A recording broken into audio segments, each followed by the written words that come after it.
नमस्कार जय भीम फ्रेंड्स केनता अछ सबू आशा करुछे भल थिबो आर मुई भी भल रे अच्छे। तो आज आम जो दशहरा उपलक्षे मेलोडी आउ लेडीज दंड नृत्य होछि कलमपुर रे वाला के एटा राति 10:30 हिथिला बाहरी थिलु और एटा पहुँची गलु कलमपुर के डेकोरेशन किछि एंता अच्छे देखो भल लागुथिला आउ लोकबाक भी गहल चहल ठीक थिला बहुते लोग भी आसी थिले।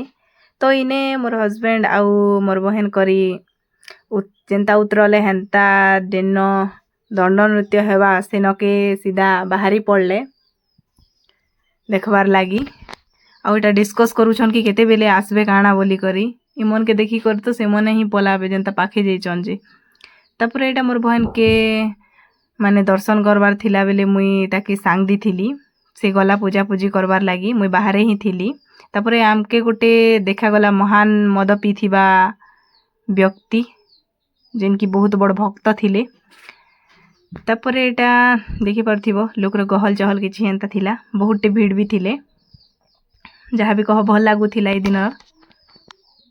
तापरे आमके आइसक्रीम खाबा के मन लागला बेले आमे सीधा गलु आइसक्रीम वाला पाखे आउ 3टा मागी पकालु मोर बहन लागी गोटे मोर लागी आउ मोर हस्बैंड लागी जेने भी बुली जाइथिबो आउ आइसक्रीम नहीं खाले तो भल ही नहीं लगे सेनर मजा ही किछि अलगा रही जैसी पूरा।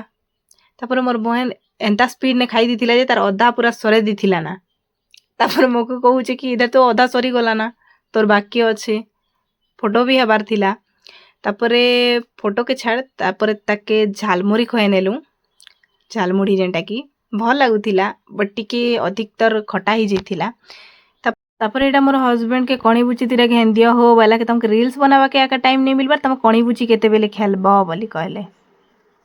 मेलोडी स्टार्ट नहीं हिथैता बेले एटा आमे डन्ना टिके देखि पकालु देखमु काना हो मोची जेन हिसाब चाबी पकोथिला जे एबे तेबे पूरा मलेरिया डायरेक्ट आका बाहरी जीवा के बोलबो ठंडा भी जेन हिसाब दउथिला बेले सीधा बाहरी पड़लु हमर घर के आसबार लागी।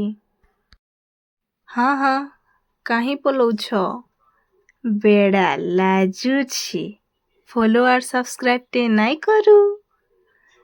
तो आज वीडियो एतकी थिला फ्रेंड्स भल लागला लाइक कमेंट शेयर कर दबो रहली जय भीम।